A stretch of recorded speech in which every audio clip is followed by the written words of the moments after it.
But, we'll continue to confront other societal challenges as well, like the scourge of anti-Semitism. It remains all too present today.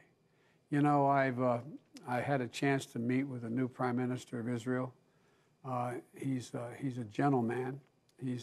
We talked about how he has much more conservative views on matters in the Middle East than I do, but he knows, as he pointed out, he said, "You've met every single prime minister and you've known him since Golda Meir." And I told him something Golda Meir said to me after the 6-Day War. I was in her office and she had an assistant sitting next to me in the front of the desk, a guy named Rabin.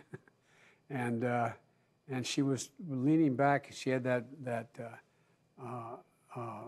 on the back of her wall, she had these maps that she could pull up and down, and she kept pulling the maps down and showing me how many people have died and what happened and so on and so forth. And by the time we got finished, she said, all of a sudden, out of the blue, she said, would you like a photograph?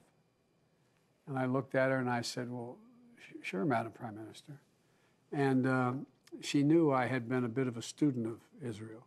And I was raised by a righteous Christian, a father who made sure that we had dinner where we incidentally ate and we talked.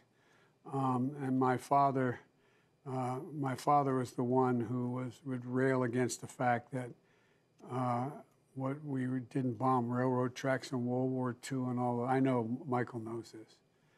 And what I've done since I became an elected official, on my 16th birthday of each of my children, I put them on a plane and take them to Europe. And the first stop I've taken them to was to go into one of the concentration camps, because I wanted them to see how this can happen again.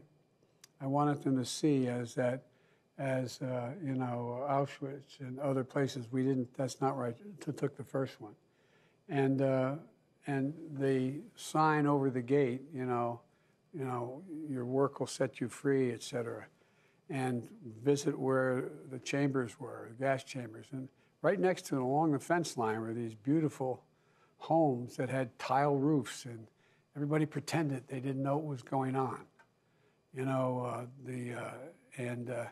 So my dad's notion was always that, we just got to keep remembering. And I've taken every one of my children, and now my grandchildren. I got 2 grandchildren left to take.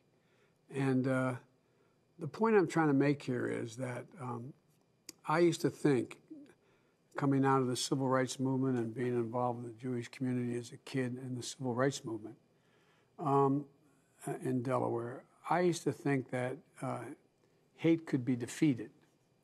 It could be wiped out. But I learned a long time ago, it can't. It only hides. It hides. It hides under the rocks. And given any oxygen at all, it comes out. It's a minority view, but it comes out, and it comes out raging. And it's been given too much oxygen in the last 4, 5, 7, 10 years. And it has seen itself, whether it was, I remember spending time at the, going to the Tree of Life Synagogue, speaking with them. It just is amazing these things are happening in America. And I guess the point I want to make is that it just shows that if we walk away from never again, it's going to happen again. It can't happen again. And so I guess the point I'm making is that the attack in Pittsburgh, those attacks, all anti-Semitic attacks, aren't just a strike against the Jewish community. They're a strike against the soul of our nation and the values which we say we stand for.